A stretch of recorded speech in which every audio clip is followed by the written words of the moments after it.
샬롬, 주님의 이름으로 여러분께 문안을 드립니다. 지난 주간엔 여러분을 만나 뵙지 못했고 이제 2주가 지났지만 하나님께서 그래도 주중에 여러분에게 간식을 나눌 수 있는 시간을 또 이렇게 주셔서 정말 주님의 사랑이 전달될 줄로 믿고 여러분을 반가운 마음으로 다시 한번 이렇게 두드리게 됐습니다. 여러분 그동안 수고 많이 하셨고요. 오늘 주님께서 허락하신 말씀은 느헤미야서 1장 1절에서 11절 말씀입니다. 먼저 말씀을 봉독해 올리겠습니다. 하가랴의 아들 느헤미야의 말이라. 아닥사스다 왕 제20년 기스르월에 내가 수산궁에 있는데 내 형제들 가운데 하나인 하나니가 두어 사람과 함께 유다에서 내게 이르렀기로 내가 그 사로잡힘을 면하고 남아있는 유다와 예루살렘 사람들의 형편을 물은즉 그들이 내게 이르되 사로잡힘을 면하고 남아있는 자들이 그 지방에 거기에서 큰 환난을 당하고 능력을 받으며 예루살렘 성은 허물어지고 성문들은 불탔다 하는지라. 내가 이 말을 듣고 앉아서 울고 수일 동안 슬퍼하며 하늘의 하나님 앞에 금식하며 기도하여 이르되 하늘의 하나님 여호와 크고 두려우신 하나님이여 주를 사랑하고 주의 계명을 지키는 자에게 언약을 지키시며 긍휼을 베푸시는 주여 간구하나이다. 이제 종이 주의 종들인 이스라엘 자손을 위하여 주야로 기도하오며 우리 이스라엘 자손이 주께 범죄한 죄들을 자복하오니 주는 귀를 기울이시며 눈을 여시사 종의 기도를 들으시옵소서. 나와 내 아버지의 집이 범죄하여 주를 향하여 크게 악을 행하여 주께서 주의 종 모세에게 명령하신 계명과 율례와 규례를 지키지 아니하였나이다. 옛적에 주께서 주의 종 모세에게 명령하여 이르시되 만일 너희가 범죄하면 내가 너희를 여러 나라 가운데에 흩을 것이요 만일 내게로 돌아와 내 계명을 지켜 행하면 너희 쫓긴 자가 하늘 끝에 있을지라도 내가 거기서부터 그들을 모아 내 이름을 두려고 택한 곳에 돌아오게 하리라 하신 말씀을 이제 청하건대 기억하옵소서. 이들은 주께서 일찍이 큰 권능과 강한 손으로 구속하신 주의 종들이요 주의 백성이니이다.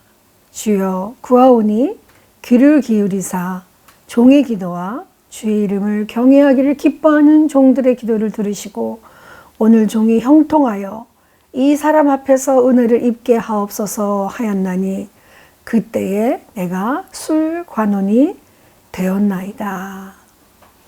아멘. 예, 오늘 말씀은 기억하며 출발하라. 예, 출발하라입니다. 벌써 코로나19가 시작한 지 9개월을 맞이하고 있습니다. 모든 일상들이 너무 바뀌어서 어디부터 다시 시작해야 할지 많은 변화들이 있음을 우리는 실감하며 살아가고 있습니다. 그렇게 불황을 몰랐던 병원 중 입원 코로나의 직격탄을 맞은 곳이 있다고 합니다. 이비인후과 소아과라고 하는데 마스크 덕분인지 코로나 덕분인지 감기 환자도 줄고 외출이 자제된 어린아이들로 말미암아 병원에 올 일이 없었다는 것입니다. 여러분 다 익히 들으셔서 잘 아시고 계시죠? 비록 여기뿐이겠습니까? 이런 곳은 그래도 과거에 그나마 호황이고 좋았던 시절이 있었습니다. 그러나 하루하루 살아가는 영세업자들, 서민들은 이제 이미 다 처절한 어려움 가운데 허덕이고 있습니다. 그러나 끝날 줄 모르는 이 사태 속에 고통은 누적되고만 있습니다. 그래도 서민들에게 위로와 고통을 나누고 하나님께 기도하며 슬픔을 나누는 현장이 있었습니다. 그곳은 바로 교회였습니다. 그런데 지금은 교회가 무너져 가는 것 같아 더 마음이 슬픕니다. 좀 큰 노예에 500여 개 정도의 자립교회가 있는데 그 중에 100여 교회가 경매로 내놓았다고 합니다. 이런 사실에 낙담과 절망을 하지 않을 분들은 없을 것입니다. 벌써 우리 군교회도 주일 모임을 자제한 지 제한이 된 지 한 달이 넘어 2달 가깝게 다가서고 있습니다. 그래도 이번 겨울을 넘겨 정말 백신의 소식이 들려와서 다시 얼굴을 보며 찬양하며 기도하고 예배드릴 수 있기만 하면 좋겠다는 마음으로 열망하며 기도하고 있습니다. 오늘 본문은 페르시아 왕국의 술 맡은 관원이었던 느헤미야가 등장합니다. 그간 수룹바벨을 통한 제1차 포로기환과 또 2차 에스라를 통한 포로기환까지 잘 이루어져 왔고, 이제 이 느헤미야는 그 이후 진행될 성벽 재건과 개혁운동을 볼 수 있을 줄 알고 있었습니다. 그러나 그는 이스라엘 백성들이 이방인들에 의해 환난과 능욕을 당하고 있다는 소식을 듣습니다. 이때 그동안 해왔던 예루살렘 성벽 재건을 통한 신정국가 재건 사업이 좌절되어 성이 회파되고 성문이 불타버렸다는 비보를 듣게 되었습니다. 이런 패망의 소식에 낙담하지 않을 자가 없었을 것입니다. 그런데 이런 낙담과 고통 가운데 있는 이스라엘 백성들에게 하나님께서는 이제 느헤미야를 통해서 어떤 말씀을 하시고자 할까요? 첫 번째로 하나님은 하나님을 기억하라고 하십니다. 4절에서 5절을 제가 먼저 봉독해 드리겠습니다. 내가 이 말을 듣고 앉아서 울고 수일 동안 슬퍼하며 하늘의 하나님 앞에서 금식하며 기도하여 이르되, 하늘의 하나님 여호와 크고 두려우신 하나님이여, 주를 사랑하고 주의 계명을 지키는 자에게는 언약을 지키시며 긍휼을 베푸시는 주여 간구하나이다. 아멘. 이 느헤미야서라는 그 구약에 있는 이 성경은 당시 기록될 역사적인 배경은 페르시아의 패권주의가 이제 다소 약화돼서 제국 내 여러 그 식민지로 뒀던 민족들이 스스로 통치권을 회복하려고 막 시도를 하고 그렇게 있었을 때라고 합니다. 뿐만 아니라 애국과 헬라의 세력들이 페르시아의 제국에 대항하는 큰 세력으로 부상하고 있었습니다. 따라서 유대인들도 비록 페르시아의 통치권 하에 있지만 자민족의 안위를 위해서 스스로 방비를 튼튼히 하며 민족 공동체로서 구심점을 가져야 했습니다. 하나님께서는 이런 역사의 소용돌이 속에서 유대인의 회복을 위해 일하기 시작하셨습니다. 느헤미야와 같은 신앙과 유능한 행정을 겸비한 관리를 통해서 다시 유대 민족의 성교를 회복하도록 역사하기 시작하신 것입니다. 이제 느헤미야는 이런 예루살렘의 비통한 소식을 듣고 주저앉아 울고 낭망하고 있는 것이 아니라 하나님 앞으로 나왔습니다.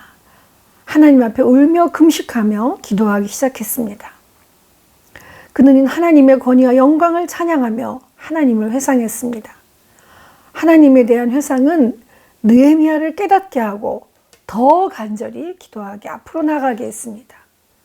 그가 하나님께서 율법의 주를 사랑하고 주의 계명을 지키는 자에게 언약을 지키시고 긍휼을 베푸시는 분임을 기억하며 그분께 호소했습니다. 그리고 그는 주를 향하여 크게 악을 행하고 주님을 떠났던 민족의 죄악을 크게 회개한 것입니다. 느헤미야는 페르시아의 왕의 신하로서 바사 왕국의 문명 속에 많은 부와 문화를 누리고 살아왔던 고위 관원이었습니다. 그러나 그는 대제국의 고관이라는 안락한 지위를 버리고 민족의 고통에 동참하며 먼저 신앙 회복을 위한 변화를 시도하였습니다. 주님을 기억하고 살아계신 하나님을 느헤미야는 기억해낸 것입니다. 혹시 지금 우리는 우리의 삶의 현장이 너무 피폐하고 살기 어려워서 불평하고 있지는 않으십니까? 또한 예배가 무너지고 성전이 닫혀 있다고 낭망하며 주저앉아 계시지 않습니까? 아니면 이때가 하나님을 기억하며 영과 진리로 드리는 예배가 삶의 현장에서도 이루어지기를 간절히 애통하며 하나님 앞에서 코람데오의 삶을 살아가고 계십니까? 그렇다면 하나님께서 우리에게 어떤 모습으로 살아가기를 구체적으로 말씀하고 계시는지요? 두 번째로 보겠습니다. 하나님은 깨닫고 돌아오라고 하십니다. 8절에서 9절을 봉독하겠습니다. 옛적에 주께서 주의 종 모세에게 명령하여 이르시되 만일 너희가 범죄하면 내가 너희를 여러 나라 가운데에 흩을 것이요 만일 내게로 돌아와 내 계명을 지켜 행하면 너희 쫓긴 자가 하늘 끝에 있을지라도 내가 거기서부터 그들을 모아 내 이름을 두려고 택한 곳에 돌아오게 하리라 하신 말씀을 이제 청하건대 기억하옵소서. 아멘. 느헤미야는 모세를 통하여 말씀하신 것을 기억하며 선포합니다. 만일 주의 자녀들이 범죄하면 여러 나라 가운데로 흩으실 것이고 만일 회개하고 돌이키기만 한다면 하늘 끝에 있을지라도 거기서부터 그들을 모아 택하신 곳으로 돌아오게 할 것이라고 말씀하신 것을 깨닫습니다. 그리고 이스라엘 민족들에게 하나님의 약속을 깨닫고 돌이키기를 간곡히 당부하고 있는 것입니다. 9절에 보면 내 이름을 두려고 택한 곳이라는 히브리어가 있습니다.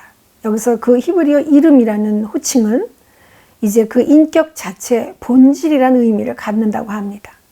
즉 이 본질은 하나님의 그 인격이 임재하는 곳, 구별된 하나님의 지성소로 돌아오게 한다는 뜻을 갖고 있다는 것입니다. 또한 9절 그 후반절에 기억하옵소서는 상기하다 기억해내다라는 의미로 잊어버리다와는 대조적으로 쓰여지는 형태를 갖고 있습니다. 즉 하나님께서는 우리를 기억하는 그뿐만이 아니라 우리가 하나님을 잊지 않아야 되는 것을 동시에 말하는 것입니다. 하나님을 잊지 않는 자는 주님의 자녀로서 율례와 계명을 지켜 행할 것입니다. 또한 하나님께서는 하나님을 기억하는 자는 누구라도 어디에 있더라도 반드시 돌아오게 하실 것임을 다시 약속하십니다. 지금 우리는 마치 성전을 떠나 떨어져 나온 유리된 주님의 백성들과 같은 모습을 갖고 있습니다. 성전에 모이지 못하고 비대면 예배를 드리고 있습니다.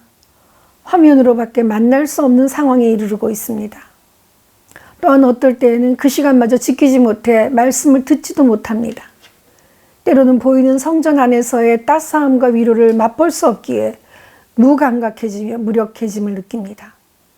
그러다 보면 하나님 없이도 살 수 있을 것처럼 내 안에 무미건조함과 무방비 상태가 우리를 완전히 방심하게 만들기도 합니다. 그런데 요즘 줌 강의나 화상회의가 많이 나타나고 있습니다. 거기서 보면 두 가지 현상을 확실하게 볼 수가 있습니다. 평상시 그 줌과 그 화상 강의를 위하여 평상시에 많이 준비한 사람들은 그 시간에 너무나 많은 것을 얻어가고 발전해 나가고 때로는 그 강의의 메인이 되어 그 과정을 주도하게 되는 그러한 시간을, 좋은 시간을 갖게 되기도 합니다. 그러나 준비하지 않고 그냥 앉아만 있으면 그저 그 시간을 흘려가는 영원한 방청객으로 낭비만 하게 되는 것입니다. 이처럼 하나님과 우리의 관계도 마찬가지로 보입니다. 오늘 이 시간도 저는 화면으로 여러분에게 말씀을 전하고 있지만 여러분이 어느 현장에 계시는지 저는 알 수가 없습니다. 즉 성전 안에서 드리던 우리의 예배 모습을 저는 기대할 수 없습니다. 그러나 하나님께서 지금 이 시간 우리를 지켜보고 계시고 우리가 하나님 앞에 서 있음을 알고 경건한 마음으로 말씀에 임해야 하는 것입니다. 또한 우리는 성전 안에서 예배를 드리든지 아니든지 관계없이 지금 처해진 삶의 현장 속에서 매 순간 하나님의 뜻을 깨닫고 하나님의 말씀을 전하고 그 모든 것이 하나님 앞에 우리가 서 있다는 것을 알고 하나님 앞으로 나아가는 것이 하나님께 돌아가는 것이 아닐까요? 우리가 죄를 깨닫고 주님께로 돌아가면 우리의 삶은 하나님께로 방향을 전환하는 것입니다. 그렇다면 하나님께서는 깨닫고 돌아온 자를 어떻게 인도하십니까? 세 번째로 보겠습니다. 하나님은 이제 새롭게 출발하라고 하십니다. 마지막 10절, 11절을 한번 다시 봉독해 올리겠습니다. 이들은 주께서 일찍이 큰 권능과 강한 손으로 구속하신 주의 종들이요 주의 백성이니이다. 주여 구하오니 우리 귀를 기울이사 종의 기도와 주의 이름을 경외하기를 기뻐하는 종들의 기도를 들으시고 오늘 종이 형통하여 이 사람 앞에서 은혜를 입게 하옵소서. 하였나니 그때에 내가 왕의 술 맡은 관원이 되었느니라. 아멘. 10절의 말씀은 비록 이스라엘 백성이 범죄하여 하나님의 심판과 징계를 받았지만 그리하여도 그들은 하나님께서 축복하시고 구원하신 하나님의 백성이며 또한 약속을 베푸신 백성임을 말하고 있습니다. 느헤미야는 이제 이스라엘 백성으로서 영적 특권을 누리게 됨을 알고 주님께 믿고 나아가며 간구합니다. 사실 느헤미야는 정치적으로 힘이 될 수 있도록 자신이 아닥사스다 왕을 통해서 하나님의 인도하심이 이루어지기를 간절히 간구했습니다. 비록 포로 생활 가운데서도 하나님을 경외하고 신앙을 지켰던 느헤미야를 주님께서 높여주셔서 왕의 술 맡은 관원이 되도록 하셨음을 이제 고백하고 있는 것입니다. 그리고 느헤미야는 후에 관직을 버리고 유대 총독으로 가서 직접 예루살렘 성전 회복을 위하여 헌신하는 섬김의 길을 이제 걷게 되는 것입니다. 사실 왕의 술 관원이 된 느헤미야는 왕을 가장 가까이서 경호하는 일부터 시작해서 직분상 왕의 측근으로 일했던 그런 위치에 있었습니다. 고대의 이 술 관원이란 직업은 왕의 행정력을 보좌할 뿐만 아니라 나중에는 후반기에는 총사령관보다 더 큰 영향을 미쳤다고 합니다. 그는 이런 위치에 있었지만 먼저 정말 이스라엘의 회복을 위해 하나님께서 먼저 일하시도록 자기를 낮추고 기도하였습니다. 하나님은 즉시 그의 기도가 응답하게 하심으로써 이제 그가 하나님을 위한 새로운 출발을 할 수 있도록 허락하셨습니다. 여러분은 이제 새로운 출발의 준비를 위해 주님께서 어떤 모양으로 인도하고 계시는지 궁금하지 않으십니까? 오늘 본문에서 보면 하나님께서는 참 믿음과 겸손한 마음으로 기도하는 자에게 모든 것을 준비해 주시고 있는 것을 볼 수 있습니다. 우리가 잠깐의 여행을 위해서도 숙소와 차표를 예약합니다. 그런데 이제 이 긴 어둠의 통로를 지나가고 있는 우리의 삶이 긴 어둠의 통로가 끝날 때를 위해 어떻게 준비하여 새롭게 시작할 수 있겠습니까? 그렇다면 이 모든 어려움과 훈련의 과정을 통해서 이스라엘 백성과 우리들에게 하나님께서는 무엇을 하고자 하시는 것일까요? 마지막 결론을 보겠습니다. 여기서 중요한 것은 느헤미야는 오래된 포로 생활 가운데서도 신앙을 놓치지 않고 하나님을 기억하여 늘 이스라엘의 회복을 꿈꾸며 실력을 쌓았고 신앙을 쌓았다는 것입니다. 그런 느헤미야를 통해서 이스라엘이 이제 하나님을 다시 기억하며 불순종했던 삶을 회개하고 깨닫게 하셨습니다. 하나님을 기억하며 깨달은 주의 백성들은 하나님께 돌아가기를 간절히 기도하고 있습니다. 모든 일의 본질은 오직 여호와께로부터 옴을 찾은 그들에게 느헤미야를 통해 새로운 출발을 시작하도록 도우시는 것입니다. 인생의 길이 닫힐 때 불가능을 인정하고 그것이 주는 가르침을 발견하라고 하였습니다. 우리는 지금 현재 이 시대의 어려움 속에서 인간의 불가능을 인정하고 하나님만이 역사의 주인이시고 하나님만이 그 길을 열어주심을 기억해야 할 것입니다. 그리고 유일하신 하나님을 기억함으로 인하여 이제 이 길이 새롭게 열릴 때 인생의 모든 가능성을 열어주신 주님과 함께 새로운 출발을 준비할 수 있기를 간절히 기도합니다. 아멘. 기도하겠습니다. 사랑의 하나님, 감사합니다.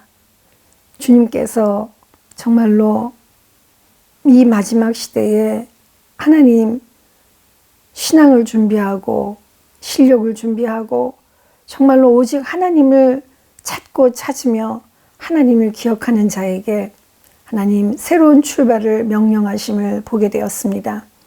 하나님, 지금도 모두가 어렵고 피폐하고 정말 어떻게 해야 될지 몰라서 낭망하고 있을 이때에 하나님은 준비된 자와 준비할 수 있는 자, 그리고 하나님을 찬양하며 기억하는 자를 뽑아내시어 하나님 새로운 출발을 준비시켜 주십니다.